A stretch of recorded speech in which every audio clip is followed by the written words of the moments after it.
Now that we've spent some time talking about different ways PHP allows us to reuse code, let's come back to our colors example again with an eye towards making this a little bit more efficient as far as the code that we have written is concerned.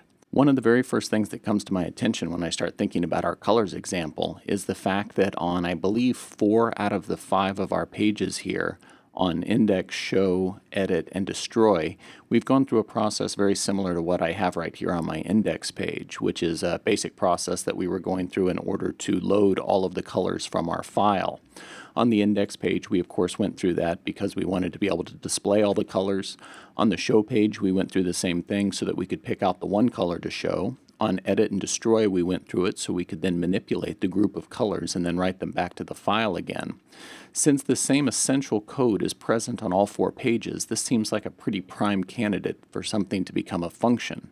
So what I'm going to do is I'm going to take this basic color reading code, this code that reads my colors out of my file and stores it as an associative array, or actually a group of associative arrays in an array. I want to take that and I want to turn that into a function. So let me go ahead and start by trimming that out of my index file.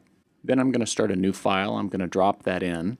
I'm going to go ahead and save this file. I'm going to call it colors_lib, colors library, and where I actually stored it is in a new directory I created called library. Since this is actually PHP code, in this file, let me go ahead and put in a set of PHP tags, and I'll take all of that code and I'll put it there inside those tags. And then what I want to do is I want to take this code and actually turn it into a function. So let me make a new function. I think I'm going to call it load colors.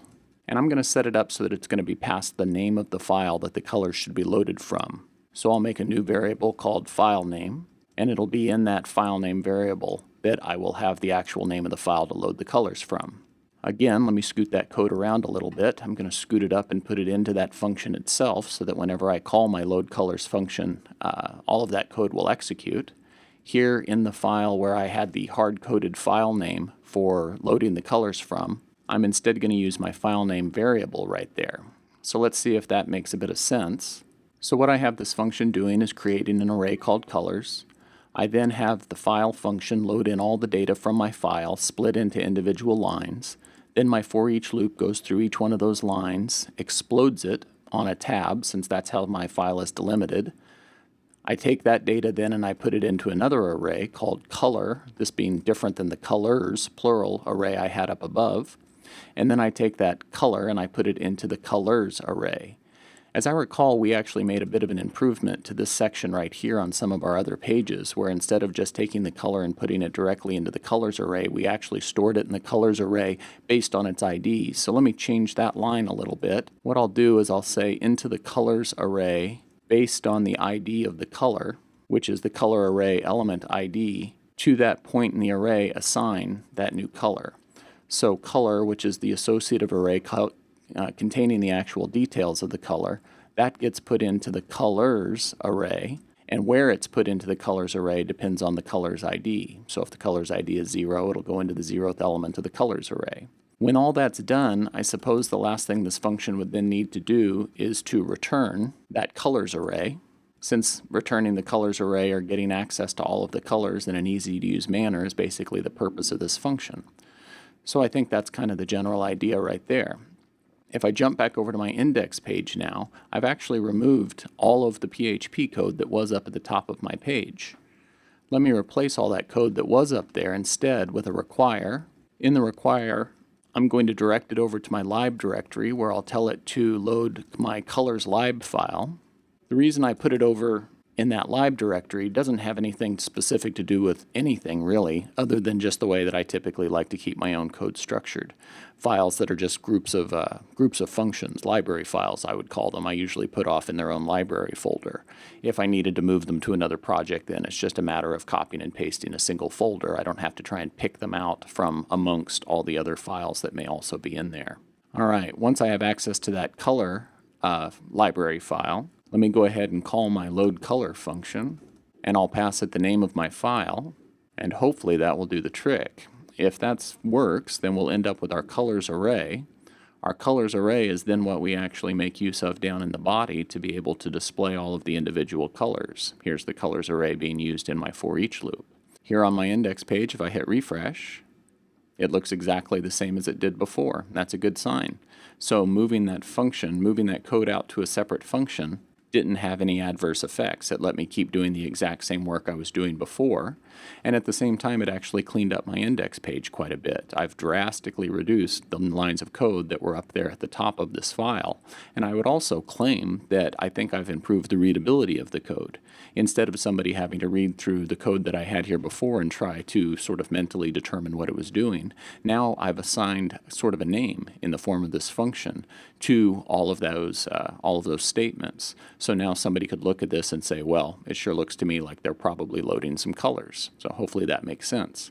The function is, of course, still there for anybody who wants to take a deeper look and figure out exactly how the colors are being loaded, how they're being stored in the colors array, and so forth. But on a quick glance, I think this is a whole lot easier to read than the code that I had there before. I guess the real trick with this then would be seeing if I can now replace some of the color loading on my other pages with this same function. If I jump over to my show page now, here on my show page, let's take a look. This code right through about here is looking pretty familiar. Creating a colors array, opening a file in read mode, looping through, parsing the file. This is actually sort of an older copy of that same process that we had been going through back before we started using the file function and the explode function.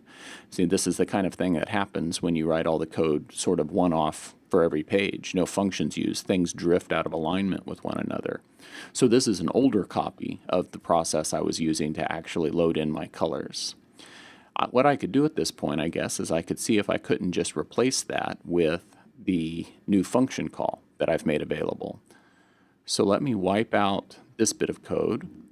I'm also not going to need my fclose at that point, so let me get rid of that. I'm going to keep those two lines for the moment, and instead of all that stuff that I just cut out, let me just put in my require statement and my function call to load colors.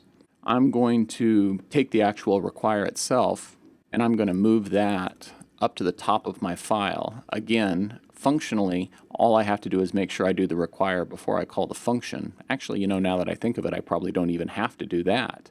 But one way or another, I prefer to have my require statements up at the top of my file. It makes them easier to find, easier for me to see how files are related to each other by just glancing at the requires up at the top. So the way my show function is set up now is that I'm requiring my file, of course. I then have my selected color variable, which I start off as null, and then we check to see if the show page was passed an ID. If it was, we load all the colors in. We then pull just the color whose ID we were given from the colors array. That becomes our selected color. We build the color code to be used multiple places on the page. That's probably something else we'll need to look at. And then down in the main body of the page, we should be able to use our selected color. Let's go see if that actually does the trick. Back over in the browser, if I click one of my colors to go over to the show page, looks like I have a little bit of a problem there. Undefined index, red, green, blue, it's saying. Those are all happening on line 11, and there's some other errors as well, but let's start off with these first ones. Line 11 is that line I was talking about where I was loading in using the values from the color to generate the color's code to be used other places on the page. From a glance, what it looks like is happening is the way I was referring to the different parts of a color before were with sort of shortened names. I was calling red, green, and blue just red, green, and blue, whereas the names that I kind of have technically been using for them is red value, green value, and blue value. I do believe that's the way that they're being loaded in my file. Here in my function, you can see when I'm pulling the data from the file and parsing it, I'm calling those red, green, and blue value with the underscore value on the end of them. Whereas the way I was doing it previously on the show page, I was leaving off that underscore value. So we've got a bit of a mismatch. That's probably the reason that we have these errors. Let's try adding in the proper names here. I'll change red to red value, green to green value, and blue to blue value. And hopefully that'll fix that little bit up. Back to the browser, refresh. Sure enough, those errors up at the top have gone away. There are a few other errors still down here in the body, probably being caused by the same thing. Let me scoot down here to the body and let's take a look. Yeah, sure enough here, I'm referring to the color's name as just name instead of color name, which is the name it's actually being called in my new function. Let's take a look in the browser again. At that point, I don't see any more errors. Let me check the code that's generated just to be sure. Oh, looks like there is one other error in there I wasn't seeing. Oh, I see. It's actually showing up here in the title. So that's one more to fix. I hadn't noticed that up there at the top before. In the actual title of the page, here it is. Again, I was just calling name name instead of color name. With that there, now my title is showing up properly, and I do believe we have a working show page again.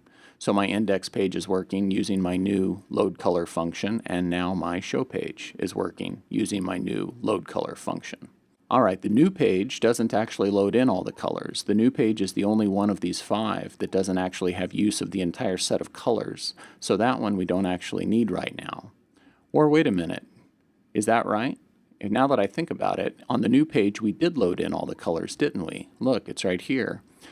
On the new page we did it not because we were going to display all the colors, but because we needed to be able to find the next ID to assign to the new color that was being created. So we had put in this little bit of code here which goes through and again loads in all the colors. So before, when I said that this loading of all the colors only happened on 4 of my 5 pages, I was wrong. It actually happens on every page.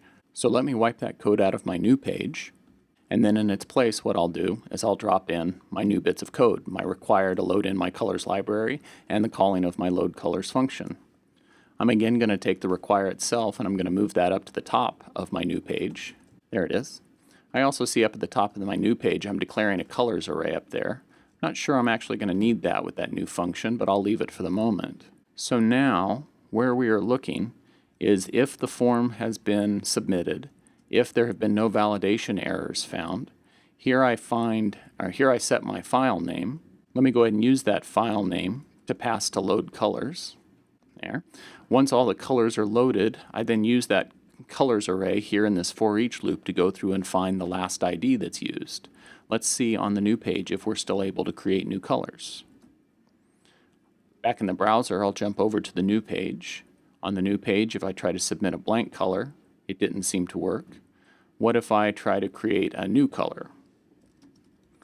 I'll do new color, and I'm just going to set its code to AB, AB, AB. And if I submit, here's my new color that was generated. I can see up here in the URL that it seems that to have been given an ID of 20. If I go back to my main page, there's the new color again, the show page for it.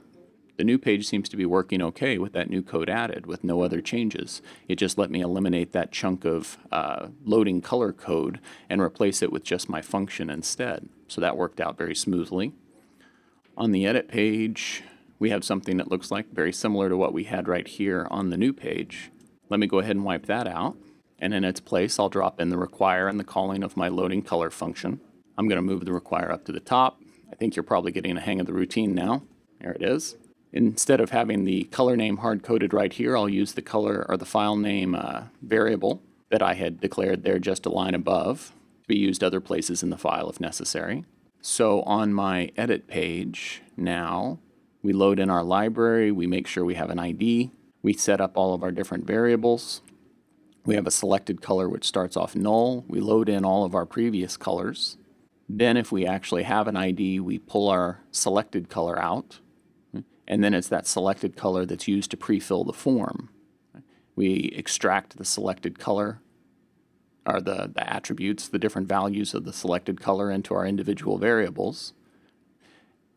And that's what actually lets the form be filled in, is those individual variables. When the form is actually submitted, we go through our validation. If there's no errors, we write the new color out to the array and then the whole thing back out to the file. Seems okay. Let's go give it a try in the browser. Let me try and edit my new color here. I'll edit its name. I'll call it older color. It seems to have edited just fine. So a nice easy change again here on my edit page. Just a one-for-one swap. Take out the longer, more complicated code, drop in the call of my function instead. Let's see if the same thing will work on destroy.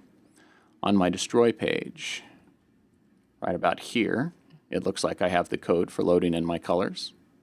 I'm going to replace that code with my require, which I'll move to the top, and the call to my load color function.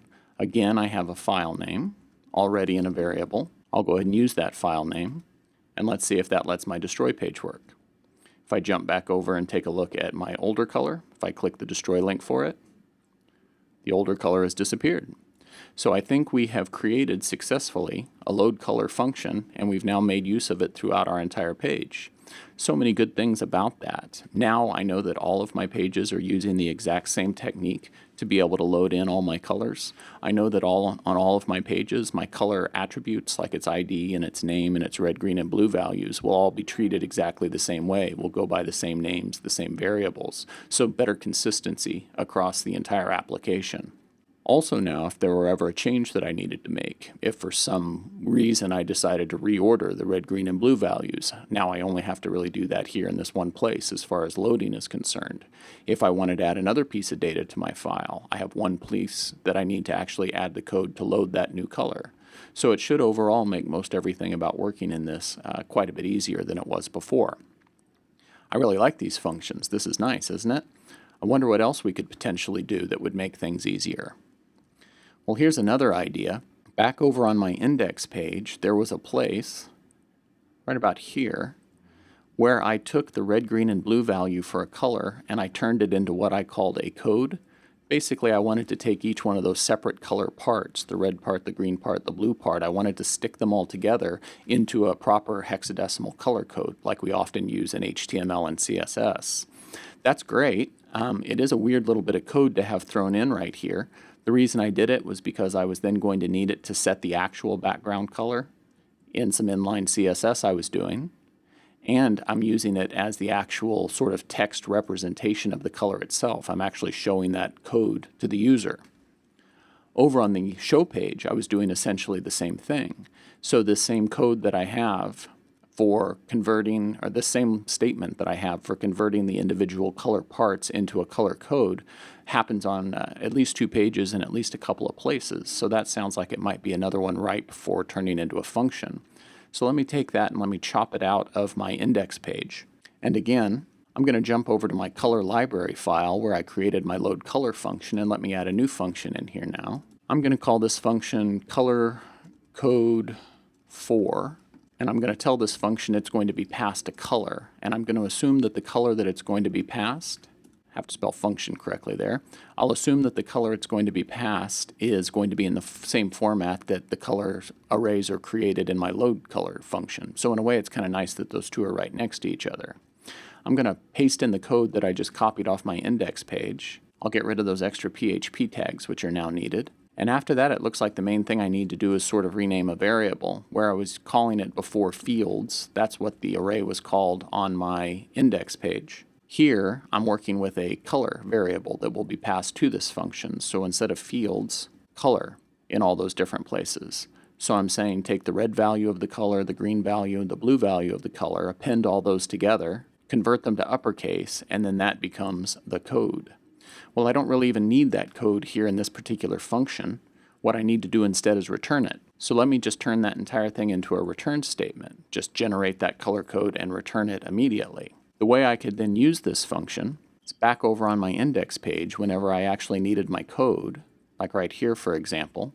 What I could do instead is I could call my color code 4 function and I could just pass it whatever the current color is. Here the color would be referred to as fields from the for each loop about 3 or 4 lines above. There we are.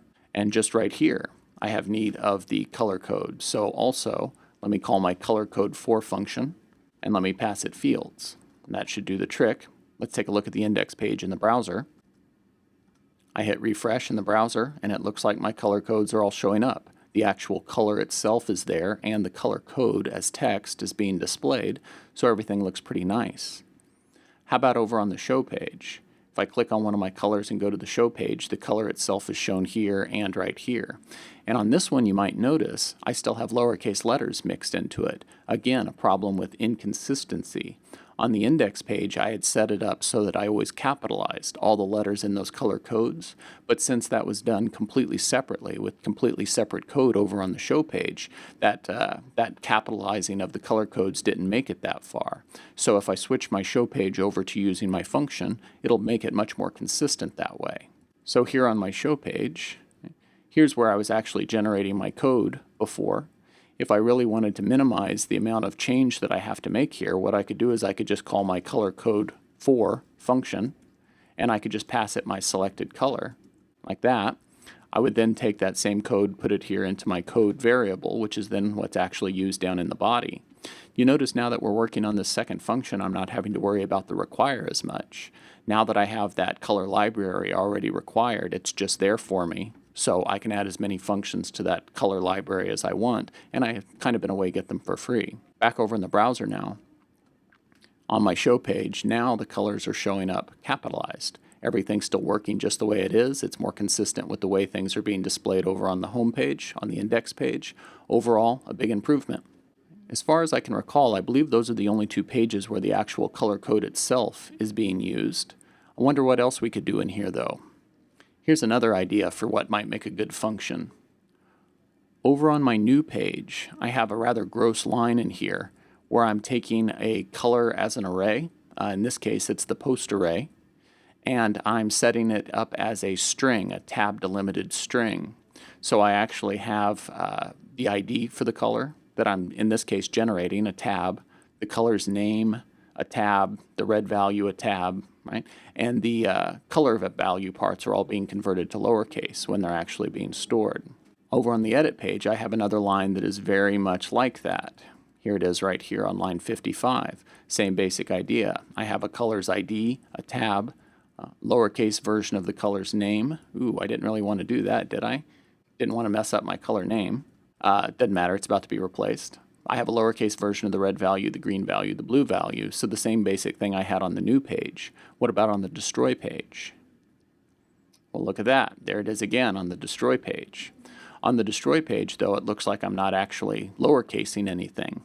We were probably getting away with that before because the destroy page doesn't actually make any changes to colors. So we're hoping that the color was just already lowercased from either the new or the edit page. But still, a little bit of inconsistency there.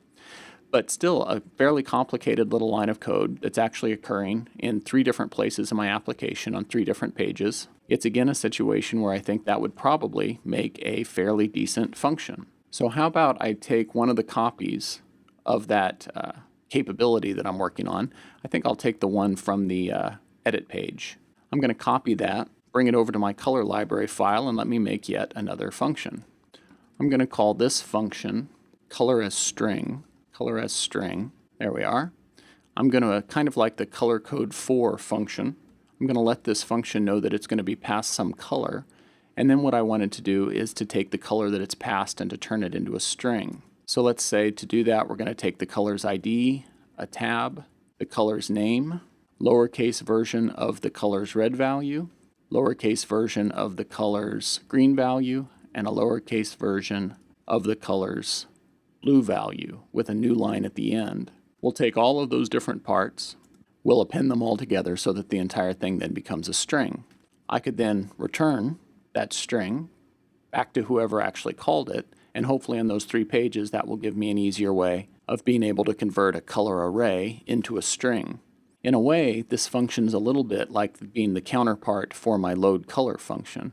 The load colors function up here is actually taking the strings from the file and turning them into an array, and now I have this color as string function, which is in a way taking the color as an array and turning it back into a string again.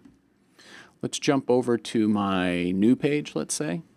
Well, let's go to the edit page. That's where I started, and let's see if we can't use it right there. Here on my edit page, instead of all of that extra work putting those fields together, how about if I just call color as string, and I'll pass it the variable that contains the color pieces, the individual color attributes at that point. That's a variable called fields here. That value will simply go here into output, and then outputs what gets written back to the file. Let's see how that works. Back over in the browser, if I go and I edit one of my colors, here let me edit this gray. I'm going to convert gray's name, edit gray's name, to have a capital G instead of a lowercase g. I'll hit update, and it looks like that worked okay. Let's try something else. Instead of CCs, let me make these CEs. There we are. And again, let me update. And CEs are what I get. So it looks like my update page is working the same way it did before, now just a little bit cleaner because of my color as string function. These 2 lines, both of them being so short, make me question whether I need this output variable at all. What if I got rid of the output variable altogether and then just put my color as string function call right there inside the fwrite itself. That line is still relatively short, even taking and combining those two together, and I've eliminated the use of a variable. Overall, I think that still works pretty well. Let's take a look in the browser and make sure I didn't break anything. I'll again edit my gray. I'm going to change its name to light gray. Light gray is what I get, so no damage done. Cleaned up that code quite a bit. The big ugly line that I had in there before is just now a short little sweet line. Lesser lines and shorter lines altogether.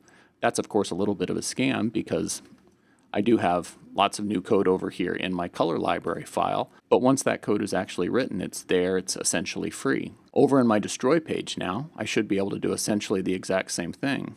Instead of having that big long line, I can wipe that out, get rid of the output variable, and in its place, let me just say color as string for my fields. Let's see if we can destroy things. Here's my light gray color. Can I destroy it? Yep, light gray is gone, so I think it's done okay. How about on the new page? On the new page, can I make use of this new function? The new page is a little bit different in a way. The thing that made edit and destroy so easy to convert to that function was the fact that all of the different aspects of the color for both of those were already in an array. Here on the new page, we have most of the aspects of a color in an array. We have the name, we have the red value, green value, blue value. They're all actually in the post array. But we don't have the ID. The ID itself is not a part of the post array.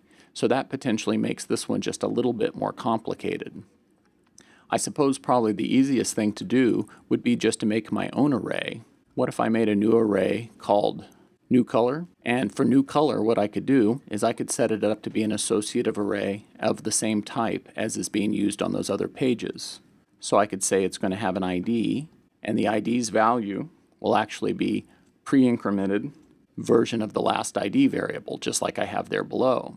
I could have a color name key in my array, and its value would be the color name key from the post array. So at this point, I'm kind of just taking the values from the post array and moving them over into my new array. Let me go on and do the same thing then for red value, green value, and blue value. Okay. So now I've also put the red, green, and blue values into my new color array. Let me just reformat that code a little bit to make it a little bit easier for us to see. There we are. Does it look like I have all the parts and pieces that I need there? Essentially, I'm saying into an attribute called ID, a key of ID, put this value in. For the key of color name, put in post color name. For the key of red value, put in a string to lower version of post red value. For green value, put in a string to lower version of post green value. And for blue value, put in a string to lower version of the blue value. I'm kind of mentally trying to count my parentheses there and see if I have them all. I think I do. No. Right here I believe I'm missing a parenthesis. There needs to be one for the, well, maybe not. Let me go ahead and take that one off again. That one turning red in my editor is definitely throwing me off. It makes me think I've missed something somewhere, but I'm not seeing it. Let's go ahead and give it a try. Before we can give it a try though, this line where I'm doing my output, that line at this point can pretty much go away. Don't really need it anymore. So let me go ahead and just take that line out, and then here where I was using my output variable before, let me instead switch over and use my color as string function, and I'll pass it my new color array that I hopefully have just gotten put together successfully. I guess we'll find out here in a minute. Feeling as unconfident as I am, I want to remind you at this point, make sure you make a backup of your data file just to be sure that you're not about to corrupt everything. I already have, so I should be good. Back over in the browser now, let me go ahead and hit new, go over to my new page. If I try to create a blank color, my validation's still there. I'm just going to create a color called A. I'll give it values of A, and if I try to create it, well, it looks like it actually worked. So I suppose I didn't miss any parentheses. I guess my text editor was just confused. Got to feel good when you are following your code better than a text editor is able to. But that seems to do the trick. So on my new, my edit, and my destroy pages, I'm now using this color as string function, which has cleaned up a little bit of complication that we had in there. Are there any other places still where maybe we could make use of some extra functions to clean things up?